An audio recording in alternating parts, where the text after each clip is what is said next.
और next topic हमारा torsion of cylinder.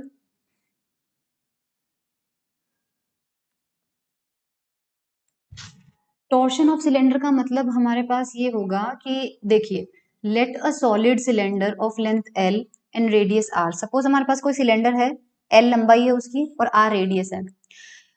वो रिजिडली क्लैम्प्ड है अपर एंड पे, यानी कि अगर सिलेंडर इस तरह से है तो ऊपर से तो बिल्कुल फिक्स है, ऊपर से तो हम उसको बिल्कुल घुमा ही नहीं सकते, पर नीचे से बिल्कुल फ्री है, नीचे से बिल्कुल फ्री है तो इधर से उसको रोटेट कर सकते हैं।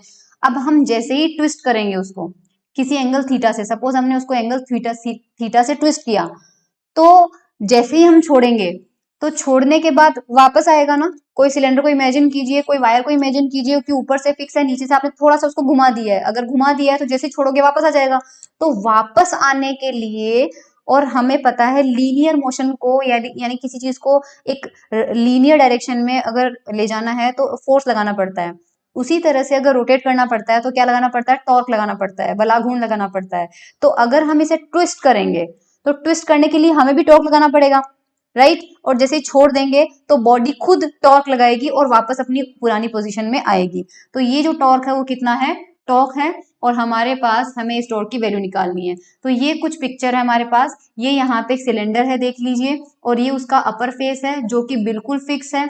और अगर हम इसे टॉर्क लगाते हैं इस डायरेक्शन में, और यहाँ पे इसकी रेडियस देखो आर दे रखी है, और यहाँ पे इसकी एक्सिस है ओ प्राइम है, और पहले जो पॉइंट बी पे था, जब हम ट्विस्ट करेंगे तो ट्विस्ट करके वो पॉइंट कहाँ पे पहुंच जाएगा, बी प्राइम पे पहुंच जाएगा। तो ये नीचे वाला ट्राइंगल आपको क्लियरली नहीं भी दिख रहा होगा, तो नीचे वाला ट्राइंगल इस तरह से बना हुआ है कि ये यहाँ पे बी पार्ट है, यहाँ पे बी प्राइम है, और ये एंगल कितना बना है, थीटा बना है यहाँ पे। और साथ ही साथ में क्योंकि ऊपर वाला फेस फिक्स है, इसलिए सिर्फ नीचे वाला फेस मूव कर रहा है, तो शियरिंग स्ट्रेस लगेगा यहाँ पे।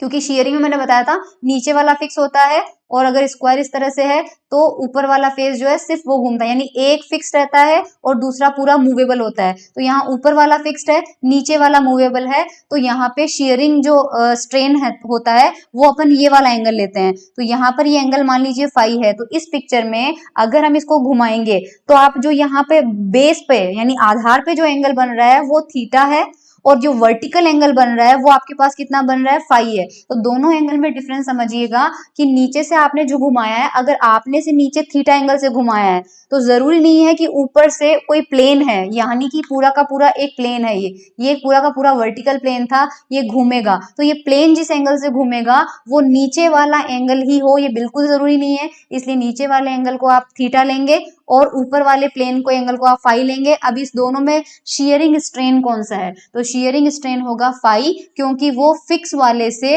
मूवेबल वाले के बीच में एंगल होता है। तो ऊपर वाला आपके पास फिक्स है, नीचे वाला मूवेबल है, इन दोनों के बीच में एंगल कितना बन रहा है, फाई। तो शियरिंग स्ट्रेन जो होगा वो आपका फाई होगा।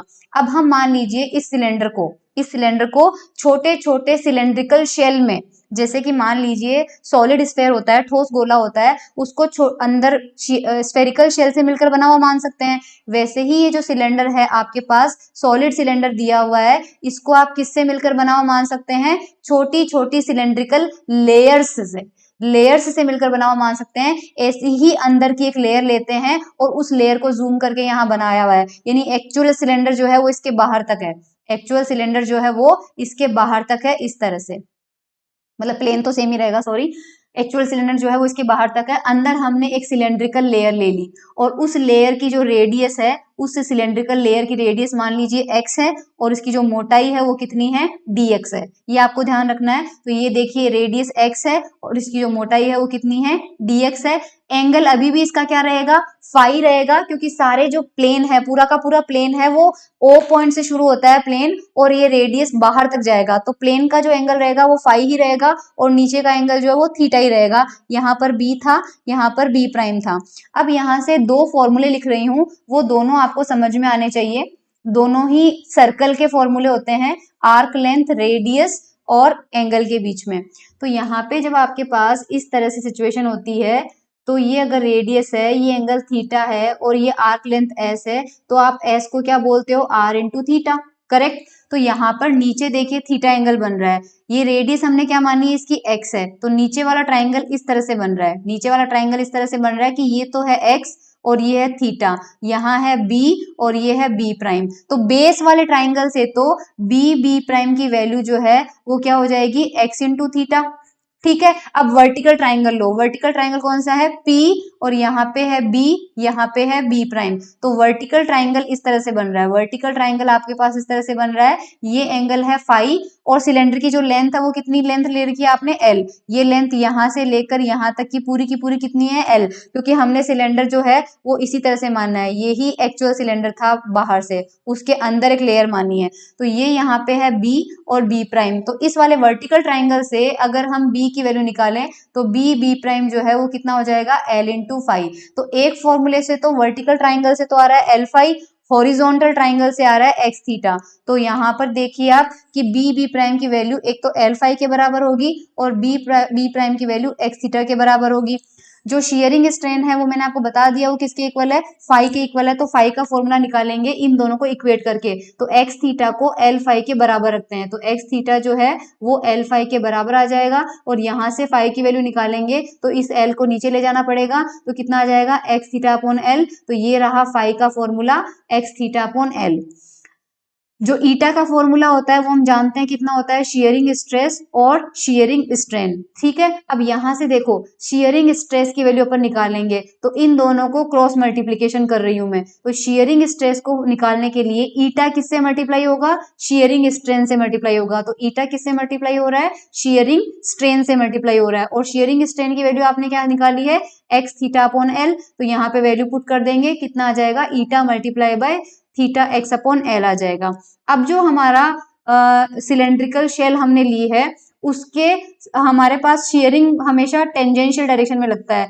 तो ये आपका रिंग था, सिलेंड्रिकल रिंग था। शियरिंग स्ट्रेस के लिए अगर हमने निकाला है तो सरफेस के चारों तरफ जा रहा है। तो टेंजेंशियल फोर्स ही एक तरह से टेंजेंशियल टेंजेंट की डायरेक्शन में है, तो टेंजेंशियल फोर्स हो गया। तो किस एरिया पे लग रहा है, इस एरिया पे लग रहा है। और हमने सिलेंड्रिकल रिंग ली है तो यहाँ पे एक रिंग है, सर्कुलर रिंग। तो एरिया क्या लेना है, उस रिंग का लेना है। अब एक्स रेडियस है और dx मोटाई है तो एरिया कितना हो जाएगा उसका, 2 पाई एक्स dx। करेक्ट। तो आपके पास फेस एरिया सिलेंड्रिकल शेल का जिसपे टेंजेंशियल फोर्स लग रहा है उसका एरिया कितना हो जाएगा, 2 पाई एक्स dx हो जाएगा।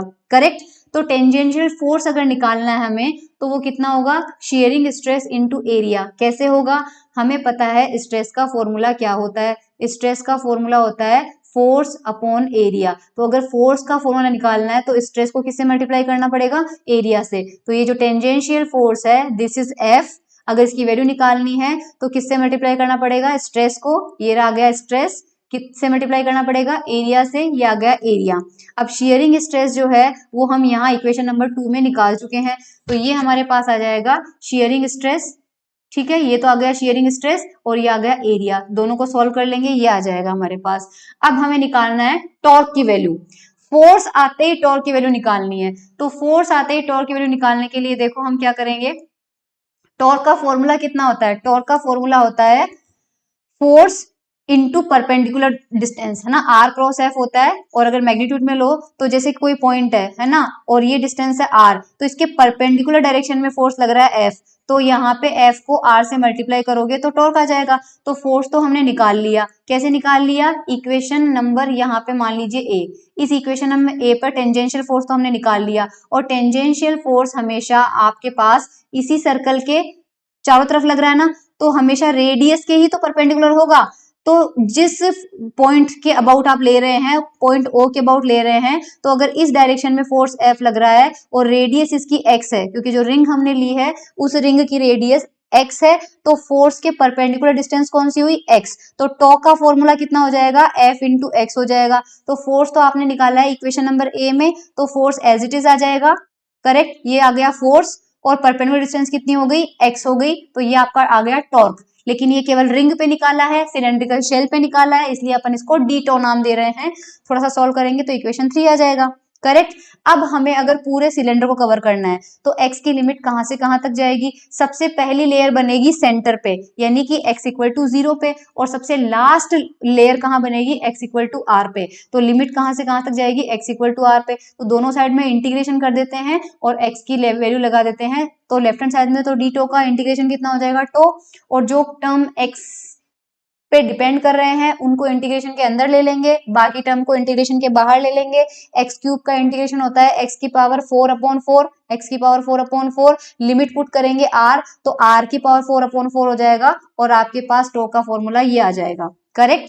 तो एक का एग्जाम में पूछा जाए कि टॉर्शन ऑफ सिलेंडर में टॉर्क की वैल्यू निकालो, तो आपको यहीं तक डेरिवेशन करना है। लेकिन अगर मैं इसमें थीटा इक्वल टू 1 रख दूं या फिर इस थीटा को लेफ्ट हैंड साइड में लेके आऊं, तो देखो टॉर्क अपॉन थीटा कितना हो जाएगा, पाई ईटा आर की पावर 4/2l, ये हो जाएगा। ठीक है। What is this? This is torque per unit twisting angle. तो deflecting torque per unit angle of twist, twisting angle या फिर एंगल ऑफ ट्विस्ट बात ही एक है, और ये डिफ्लेक्टिंग टॉर्क हो जाएगा क्योंकि ये डिफ्लेक्शन दे रहा है। तो deflecting torque per unit angle of twist is called, इसको सी से रिप्रेजेंट करते हैं, इस पूरे टर्म को सी से रिप्रेजेंट करते हैं और इसे हम कहते हैं torsional rigidity of a wire. किसी वायर की, क्योंकि हमने जो सिलेंडर लिया है वो वायर को जूम करके देखेंगे तो वायर का जूम्ड वर्जन ही है ये ट्विस्टिंग टॉर्शनल रिजिडिटी। एनीवेज, तो आपको सी का फॉर्मूला पता है, एग्जाम में आपसे यही पूछा जाएगा कि सिलेंडर की टॉर्शनल रिजिडिटी का फॉर्मूला डिराइव कीजिए। तो आपको समझ में आ गया, टो बाय थीटा आपको निकालना है। अब उसको ट्विस्ट करने के लिए, सिलेंडर को घुमाने के लिए वर्क डन कितना करना पड़ेगा, वर्क डन कितना होगा।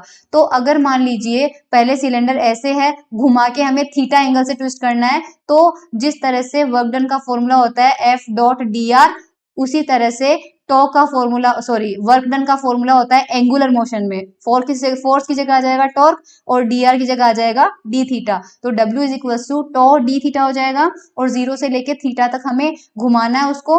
तो आपको यहाँ पे टॉ की वैल्यू रखनी है और वो यहाँ से आएगी, यहाँ पे रखोगे तो यहाँ पे थीटा ऑलरेडी है, थीटा का इंटीग्रेशन हो जाएगा थीटा स्क्वायर बाय 2, तो थीटा स्क्वायर बाय 2 करके ऑलरेडी एक 2 है तो 4 आ जाएगा। तो वर्क डन आपको निकालना है, तो वर्क डन इतना हो जाएगा। ये आपको नहीं करना है, दैट्स इट। ये अपना हो जाएगा टॉर्शन ऑफ सिलेंडर। ओके।